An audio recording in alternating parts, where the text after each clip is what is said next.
സുവിശേഷം ദൈവശക്തി. ഇന്ന ദിവസം 7.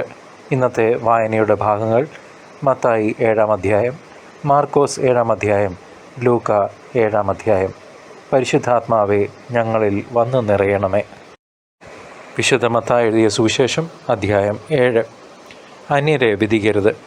വിധിക്കപ്പെടാതിരിക്കാൻ നിങ്ങളും വിധിക്കരുത്. നിങ്ങൾ വിധിക്കുന്ന വിധിയാൽ തന്നെ നിങ്ങളും വിധിക്കപ്പെടും. നിങ്ങൾ അളക്കുന്ന അളവ് കൊണ്ട് തന്നെ നിങ്ങൾക്കും അളന്നു കിട്ടും.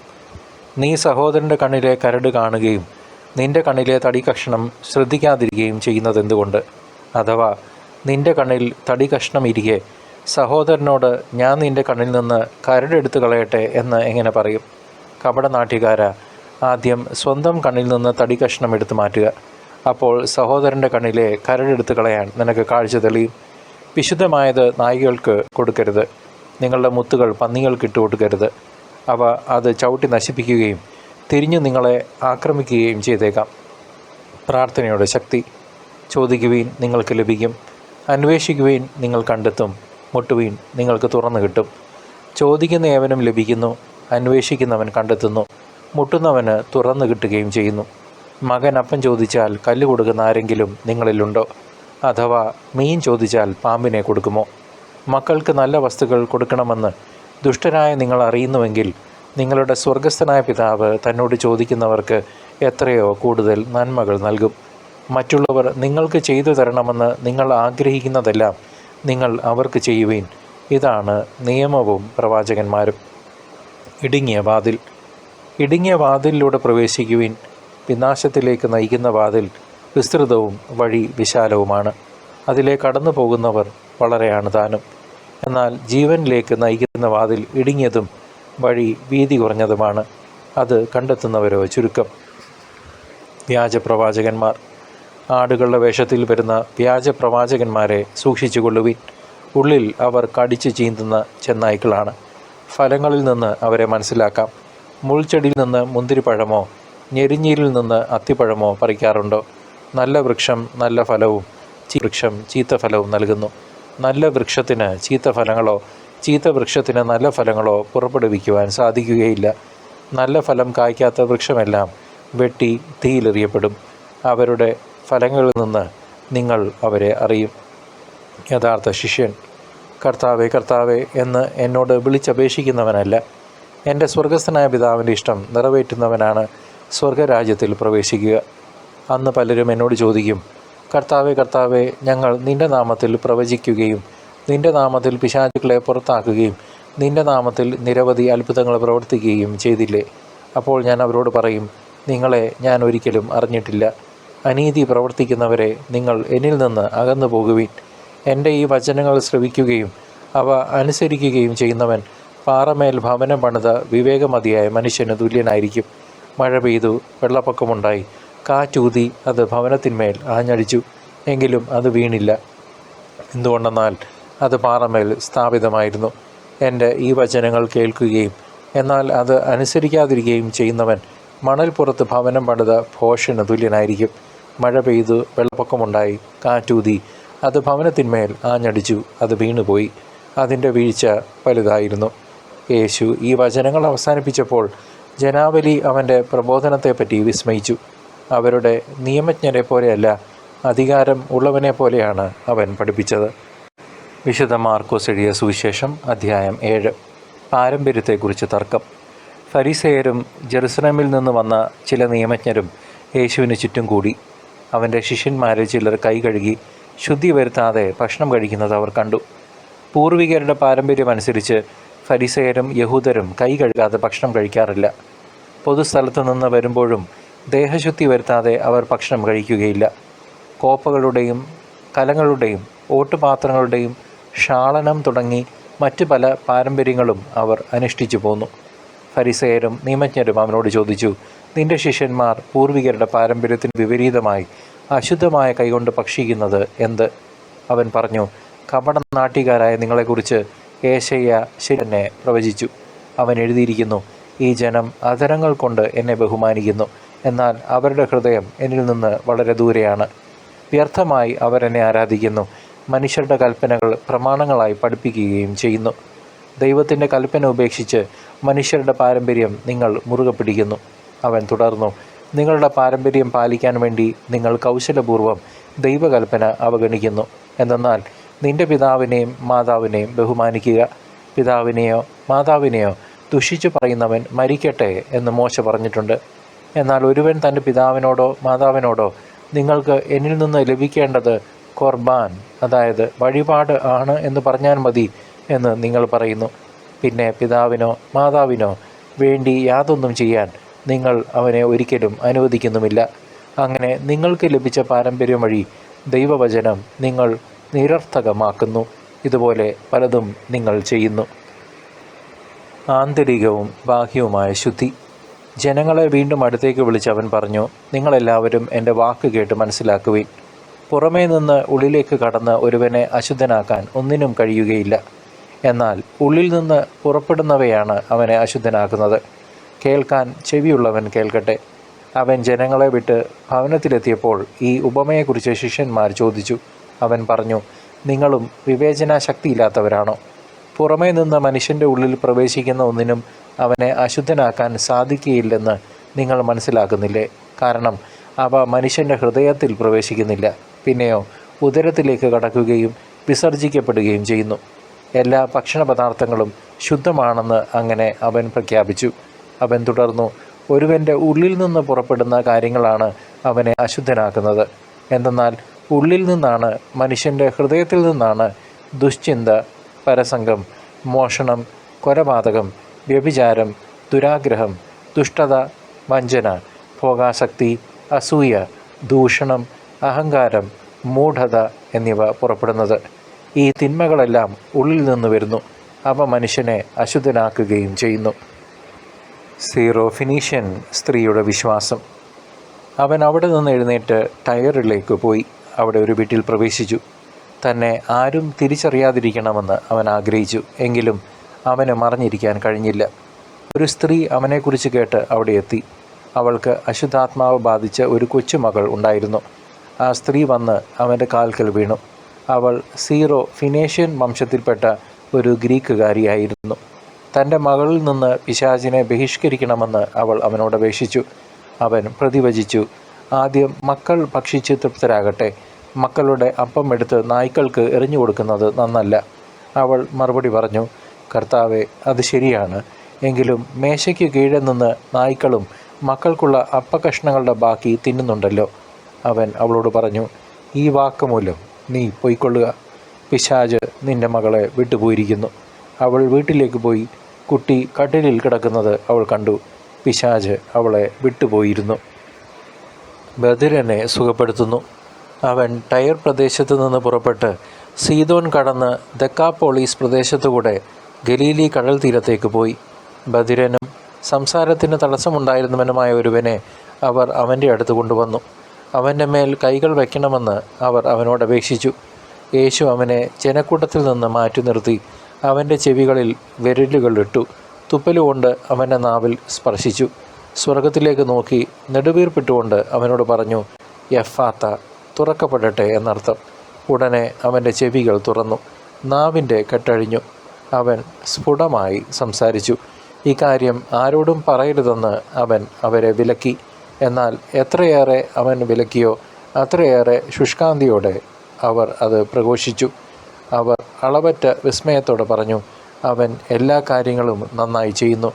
ബധിരർക്ക് ശ്രവണശക്തിയും ഊമർക്ക് സംസാരശക്തിയും നൽകുന്നു.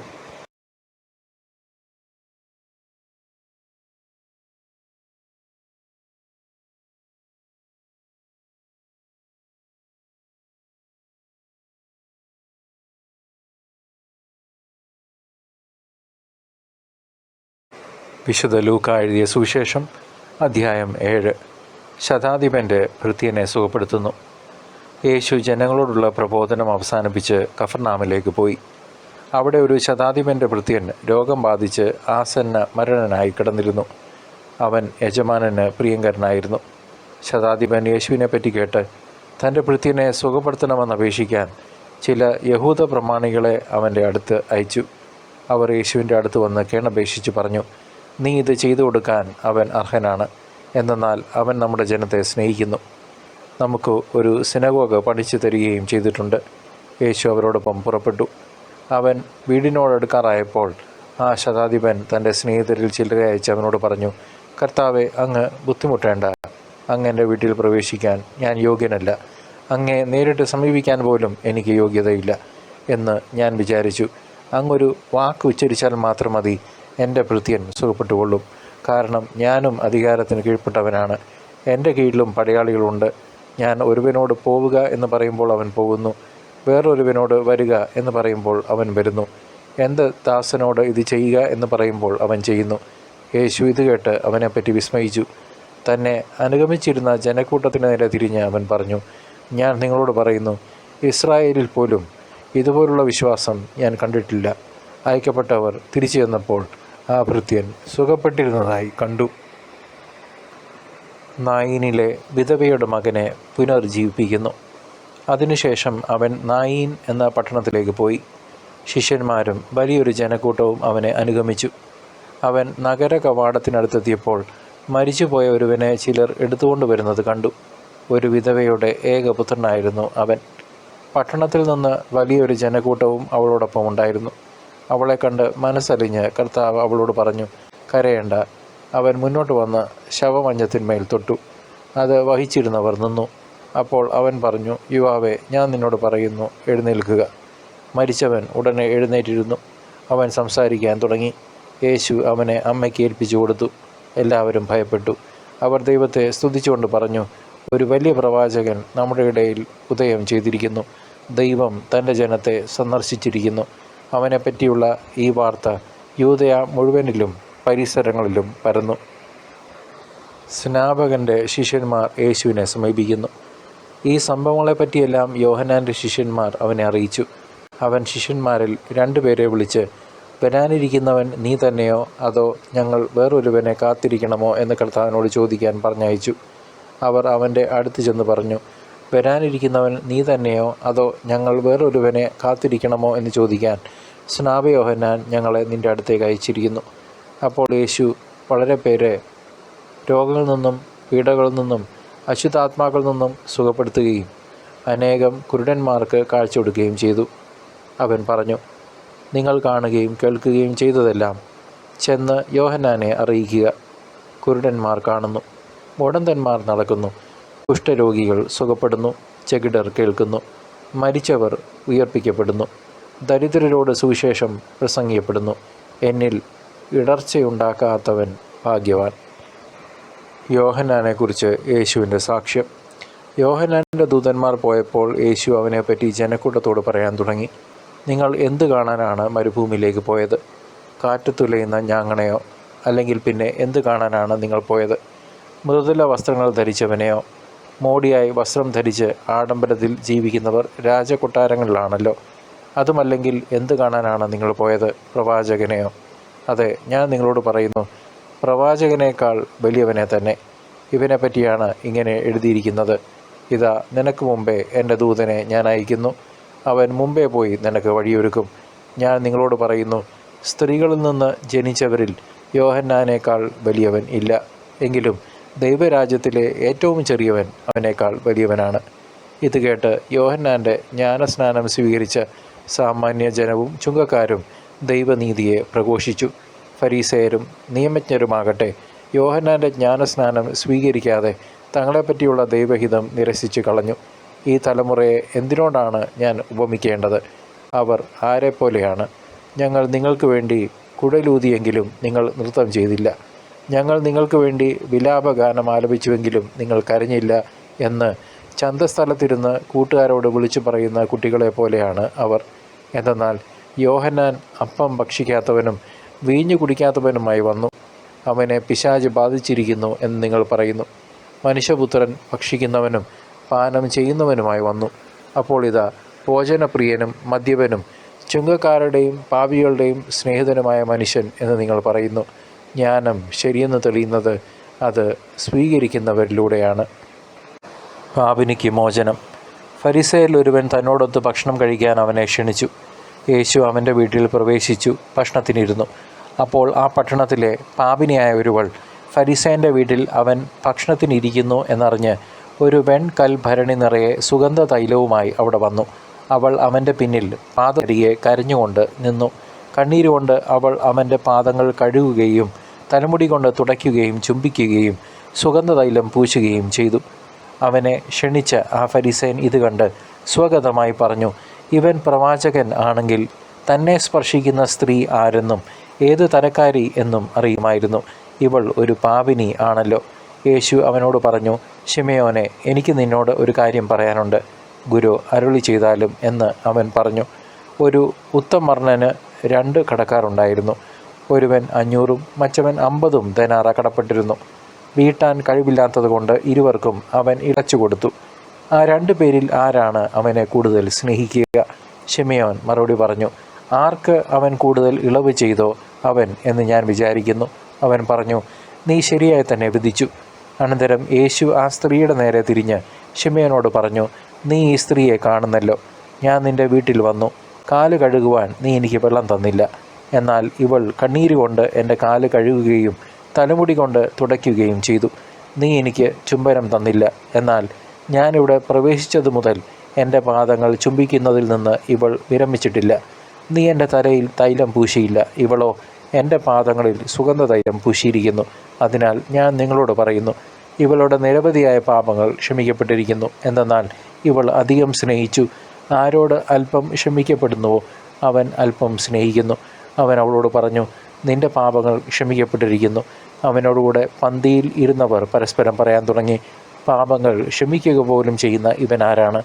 അവൻ അവളോട് പറഞ്ഞു, നിൻ്റെ വിശ്വാസം നിന്നെ രക്ഷിച്ചിരിക്കുന്നു. സമാധാനത്തോടെ പോവുക. പ്രിയ ദൈവജനമേ, മത്തായിയുടെ സുവിശേഷം 7-ാം അധ്യായം ഗിരിപ്രഭാഷണത്തിൻ്റെ മനോഹരമായ ഉപസംഹാരമാണ്.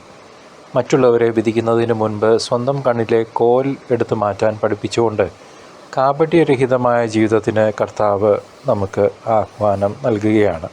ചോദിക്കുവീൻ, നിങ്ങൾക്ക് ലഭിക്കും; അന്വേഷിക്കുവീൻ, നിങ്ങൾ കണ്ടെത്തും എന്ന വാഗ്ദാനത്തിലൂടെ പിതാവായ ദൈവവുമായുള്ള നിരന്തര ബന്ധത്തിലേക്ക് അവിടുന്ന് നമ്മെ ക്ഷണിക്കുന്നു. നിത്യജീവനിലേക്കുള്ള വഴി ഇടുങ്ങിയതാണെന്നും അത് കണ്ടെത്തുന്നവർ ചുരുക്കമാണെന്നും കർത്താവായ യേശു നമ്മെ ഓർമ്മിപ്പിക്കുന്നു. ആടുകളുടെ വേഷത്തിൽ വരുന്ന വ്യാജ പ്രവാചകന്മാരെ അവരുടെ ഫലങ്ങളിൽ നിന്ന് തിരിച്ചറിയാൻ നാം ജാഗ്രതയുള്ളവരാകണം. കർത്താവേ കർത്താവേ എന്ന് വിളിക്കുന്നവരല്ല, മറിച്ച് പിതാവിൻ്റെ ഇഷ്ടം പ്രവർത്തിക്കുന്നവരാണ് സ്വർഗരാജ്യത്തിൽ പ്രവേശിക്കുന്നത്. ക്രിസ്തുവിൻ്റെ വചനങ്ങൾ കേട്ട് അതനുസരിച്ച് പ്രവർത്തിക്കുന്നവൻ പാറമേൽ വീണു പണിത വിവേകിയായ മനുഷ്യന് തുല്യനാണ്. ലൗകികമായ പ്രലോഭനങ്ങളെ അതിജീവിച്ച് വചനത്തിൻ്റെ പാറമേൽ ജീവിതം കെട്ടിപ്പടുക്കാൻ ഈ അധ്യായ ഭാഗം നമ്മെ പഠിപ്പിക്കുന്നു. മാർക്കോസ് 7-ാം അധ്യായത്തിൽ ബാഹ്യമായ അനുഷ്ഠാനങ്ങളെക്കാൾ ഹൃദയത്തിൻ്റെ ശുദ്ധിക്കാണ് ദൈവം പ്രാധാന്യം നൽകുന്നതെന്ന് യേശു വ്യക്തമാക്കുന്നു. അധരങ്ങൾ കൊണ്ട് ദൈവത്തെ ബഹുമാനിക്കുകയും എന്നാൽ ഹൃദയം ദൈവത്തിൽ നിന്ന് അകന്നിരിക്കുകയും ചെയ്യുന്ന അവസ്ഥയെ അവിടുന്ന് വിമർശിക്കുന്നു. മനുഷ്യരുടെ കൽപ്പനകളെ ദൈവകൽപ്പനകളായി പഠിപ്പിക്കുന്ന പാരമ്പര്യവാദികളെ കർത്താവായ യേശു ഇവിടെ തിരുത്തുന്നുണ്ട്. പുറത്തുനിന്ന് അകത്തേക്ക് പോകുന്നതല്ല, മറിച്ച് ഹൃദയത്തിൽ നിന്ന് പുറത്തേക്ക് വരുന്ന തിന്മകളാണ് മനുഷ്യനെ അശുദ്ധനാക്കുന്നത്. ഈ അധ്യായത്തിൽ സീറോഫിനിഷ്യൻ സ്ത്രീയുടെ വിശ്വാസം വിജാതീയർക്കും ദൈവരാജ്യം അവകാശപ്പെട്ടതാണെന്ന് കാണിച്ചു തരുന്നു. എഫാത്ത, തുറക്കപ്പെടട്ടെ എന്ന വാക്കിലൂടെ ഊമനും ബധിരനുമായവനെ സുഖപ്പെടുത്തിയ യേശു നമ്മുടെ കാതുകളെ വചനം കേൾക്കുവാനും നാവുകളെ ദൈവത്തെ സ്തുതിക്കുവാനും പ്രാപ്തമാക്കുന്നു. നിയമവാഴ്ചയേക്കാൾ ഉപരിയായി സ്നേഹത്തിൽ അധിഷ്ഠിതമായ ഹൃദയ പരിവർത്തനമാണ് പിതാവായ ദൈവം ആഗ്രഹിക്കുന്നത്. ആന്തരിക വിശുദ്ധിയോടെ ദൈവത്തെ ആരാധിക്കാൻ ഈ വചനങ്ങൾ നമ്മെ എൻകറേജ് ചെയ്യുന്നു. പ്രിയ സഹോദര സഹോദരി, ലൂക്ക 7-ാം അധ്യായം യേശുവിൻ്റെ അളവറ്റ കരുണയുടെയും അവിടുത്തെ അത്ഭുത പ്രവൃത്തികളുടെയും വിവരണമാണ്. ശതാധിപൻ്റെ വലിയ വിശ്വാസത്തെ പ്രശംസിക്കുന്ന യേശു വചനത്തിൻ്റെ അധികാരം വഴി അവൻ്റെ ദാസനെ സുഖപ്പെടുത്തുന്നു. നയീൻ നഗരത്തിലെ വിധവയുടെ മകനെ ഉയർപ്പിച്ചുകൊണ്ട് മരണത്തിന്മേൽ തനിക്കുള്ള അധികാരം അവിടുന്ന് വെളിപ്പെടുത്തി. സ്നാപക യോഹന്നാൻ്റെ ശിഷ്യന്മാരോട് താൻ ചെയ്യുന്ന പ്രവൃത്തികൾ ചൂണ്ടിക്കാട്ടി യേശു തൻ്റെ മിശിഹാത്വം ഉറപ്പിക്കുന്നു. പാപിനിയായ സ്ത്രീ തൻ്റെ കണ്ണുനീർ കൊണ്ട് യേശുവിൻ്റെ പാദങ്ങൾ കഴുകുകയും സുഗന്ധ തൈലം കൊണ്ട് പൂശുകയും ചെയ്തപ്പോൾ അവളുടെ വലിയ സ്നേഹത്തെ കർത്താവ് അംഗീകരിച്ചു. കൂടുതൽ പാപങ്ങൾ ക്ഷമിക്കപ്പെട്ടവർ കൂടുതൽ സ്നേഹിക്കുന്നു എന്ന വലിയ സത്യം അവിടുന്ന് പഠിപ്പിക്കുന്നു. എളിയവരുടെ രോദനം കേൾക്കുന്നവനും തകർന്ന ഹൃദയങ്ങളെ സൗഖ്യമാക്കുന്നവനുമാണ് നമ്മുടെ പൊന്നു കർത്താവ്. ക്രിസ്തുവിൻ്റെ കരുണയിൽ വിശ്വസിച്ച് അനുതാപത്തോടെ അവിടുത്തെ അടുക്കിലേക്ക് വരാൻ ഈ അധ്യായം നമ്മെ പ്രചോദിപ്പിക്കട്ടെ. ഈ 3 അധ്യായങ്ങളും വിരൽ ചൂണ്ടുന്നത് നമ്മുടെ ഏകരക്ഷനായ കർത്താവായ യേശുവിലേക്കാണ്. വചനത്തിൻ്റെ പാറമേൽ ജീവിതം പണിയാനും ഹൃദയശുദ്ധിയോടെ ജീവിക്കാനും അചഞ്ചലമായ വിശ്വാസം പുലർത്താനും ക്രിസ്തു നമ്മോട് ആവശ്യപ്പെടുന്നു. അതിരങ്ങൾ കൊണ്ട് മാത്രമല്ലാതെ പ്രവൃത്തിയിലൂടെ ദൈവഹിതം നിറവേറ്റുന്നവരാകാൻ നാം ഓരോരുത്തരും വിളിക്കപ്പെട്ടിരിക്കുന്നു. പാപങ്ങളെ ക്ഷമിക്കുന്നവനും രോഗങ്ങളെ സുഖപ്പെടുത്തുമെന്നുമായ മിശിഹ നമ്മുടെ ഹൃദയങ്ങളിൽ വസിക്കണം നിരന്തരമായി. അവിടുത്തെ 1-ാം വരവ് കരുണയുടെയും സമാധാനത്തിൻ്റെയും സന്ദേശമായിരുന്നുവെങ്കിൽ 2-ാം വരവ് നീതിയിലുള്ള വിധിയുടേതാണ്. കർത്താവിൻ്റെ മഹത്വപൂർണ്ണമായ 2-ാം വരവിനായി നാം എപ്പോഴും ജാഗ്രതയോടെ കാത്തിരിക്കണം. നമ്മുടെ ഹൃദയമാകുന്ന വീട് സുസജ്ജമാക്കിയും വിശ്വാസത്തിൻ്റെ ദീപം തെളിച്ചും വേണം അവിടുത്തെ സ്വീകരിക്കാൻ നാം ഒരുങ്ങിയിരിക്കാൻ. കർത്താവ് വരുമ്പോൾ അവിടുത്തെ ഇഷ്ടം ചെയ്യുന്ന വിശ്വസ്ത ദാസർ ആയി കാണപ്പെടാൻ നമുക്ക് ഓരോരുത്തർക്കും ഇപ്പോൾ തന്നെ ഒരുങ്ങാം. സ്വർഗീയ സമാധാനത്തിലേക്ക് പ്രവേശിക്കാൻ നമുക്ക് ഓരോരുത്തർക്കും പിതാവായ ദൈവം കൃപ നൽകട്ടെ. ആമേൻ.